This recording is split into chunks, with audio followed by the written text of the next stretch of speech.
Hi dear doctors, welcome to Kids Covering, a pediatric initiative by me. I am your pediatric faculty, Dr. Parv. The topic of discussion for today's class is Scarlet Fever. Okay, Scarlet Fever. So what happens is there is a mother which is coming to my clinic, my OPD, and telling that, hello doctor. I said, hello. Doctor, my baby. I said, yes. My baby is fond of eating strawberries, I said, okay, wow, that's a good thing. Very nice. So my baby who is fond of eating strawberries, doctor, is having a tongue like a strawberry. I said, this is something which I've never heard. Okay, so your child is having a tongue like strawberry because he eats a lot of strawberries. She says, yes. I said, no. She said, no, doctor, I am pretty sure because he is eating so many strawberries. That's why the tongue is like strawberry. I said, no. The tongue can't be strawberry-like. She asked me, doctor, why? I asked, mother, tell me, is your child having fever? She says, yes, fever. Okay, mother. Yes, sir. Tell me, yes, sir. Is your child having sore throat? Pain in the throat? Yes, sir. Okay. So if the child is having fever, if the child is having pharyngitis, if the child is having strawberry-like tongue, then you are telling me that it's because he is eating a lot of strawberry, which strawberry, my dear mother, is capable of causing the fever and the pharyngitis. Can you name any strawberry? And the mother says, no, I'm really sorry. Kindly treat my son, doctor. So the scarlet fever is the fever which is caused by group A beta-hemolytic streptococcus. Okay. So I told mother, your child is having a problem that is called as scarlet fever that is caused by group A streptococcus. So scarlet is having SCAAS, that is streptococcus, and with streptococcus group A streptococcus. Oh my god, doctor, from where this is occurring?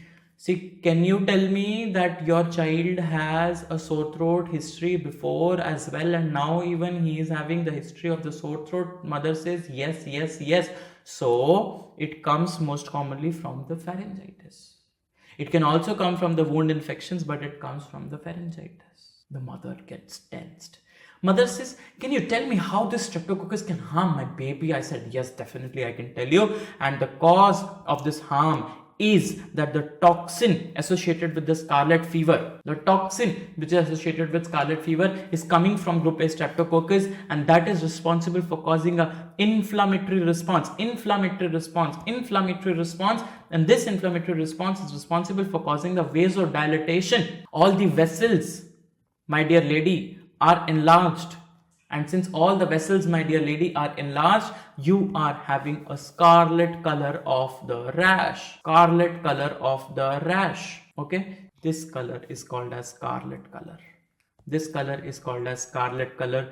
I know my dear viewers who are boys will find it very difficult to understand what the hell scarlet is.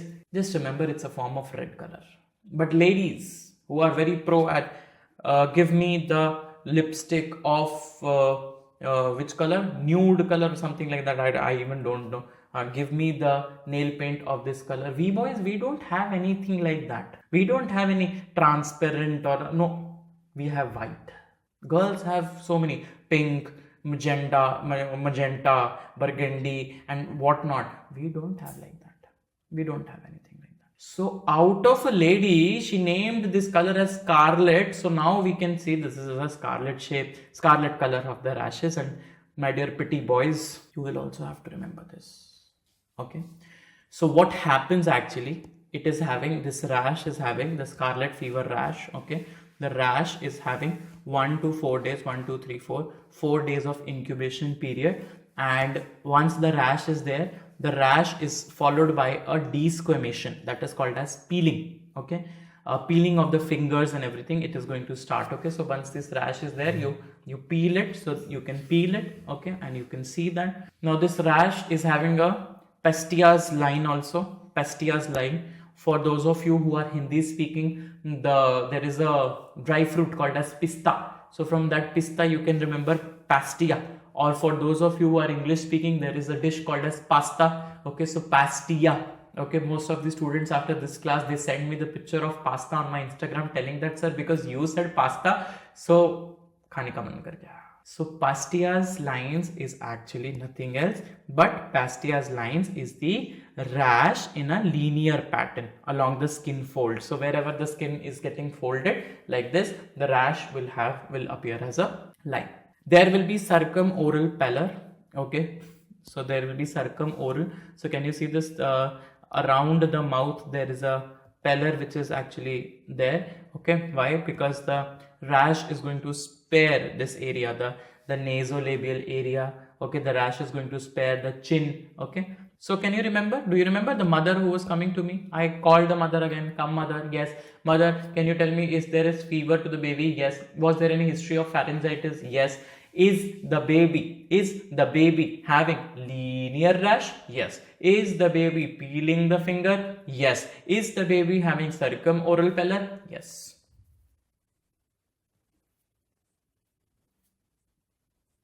Okay, clear. So Pastia's line. Then what is this? Peeling. Then what is this? Circumoral pallor.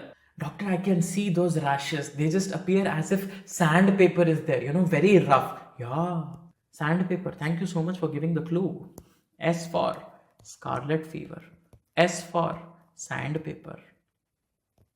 Sandpaper like rash. Sandpaper like rash. And of course the tongue, S for strawberry tongue. Strawberry tongue. So scarlet fever, sandpaper like rash, strawberry like tongue. Diagnosis is nothing else but scarlet fever. Mother. Next time, next minute with the father. Father says, doctor, I'm earning a lot. Okay, can you just tell me some confirmatory tests which I can perform and can check if my baby is actually suffering from this disease or not? I said, yes, I'm having a good tie-up with the laboratory friend of mine. Please go to the lab. He'll give me cut. I'm very happy. You are also happy because the diagnosis is confirmed. Yes. So anti-streptolysin O. ASO is extremely important. I said, please, you are having a lot of money. Go and spend. ASO. Anti-DNase B titer. Throat culture. All the three investigations are the ones who are going to prove that. Okay. So alternatively to the throat culture, we have got rapid antigen test also. And what is the treatment? Penicillin. Penicillin or amoxicillin is the drug of choice when it comes to scarlet fever. Okay, when it comes to scarlet fever, and this is the mnemonic I used to give always, that is PSA. What is PSA? Prostate specific antigen. No, for scarlet fever, for group A streptococcus, give penicillin, or other you can give is your amoxicillin. Okay, in fact, for rheumatic heart disease also, we'll discuss rheumatic heart disease also. You are going to give what? You are going to give the penicillins only, right? Okay, penicillin. So RHD maybe, in RHD also there is streptococcus only who is responsible for the entire thing. If the patient is having penicillin allergy, you can give macrolides. That's also important to understand. Then what are the complications associated with scarlet fever? The patient can have myocarditis, patient can have abscess in the peritonsillar or retropharyngeal area. Then glomerulonephritis can occur, and of course rheumatic fever can also occur if it is not treated. Okay, if it is not treated, then rheumatic fever can also occur. Okay, rheumatic fever can also occur, right? So very, very simple, very, very easy to remember. Clear? So just remember that scarlet fever is a baby's disease. Babies are also called as kids. Kids are having what? Pure heart. Okay, so that's it. So kids means what? Kids equals to kidney. So kidney means it is having the complication of glomerulonephritis. Pure heart. So heart is important because myocarditis, rheumatic fever, both of them are going to involve the heart. Okay, and pure, P for what? Peritonsillar. Okay, P for what? P for peritonsillar abscess or retropharyngeal abscess. So this is the sandpaper like rash. Okay, the scarlet color rash. Okay, so this I have shown you. So thank you so much for watching, and in the comment section I will leave you with the question that how will you differentiate?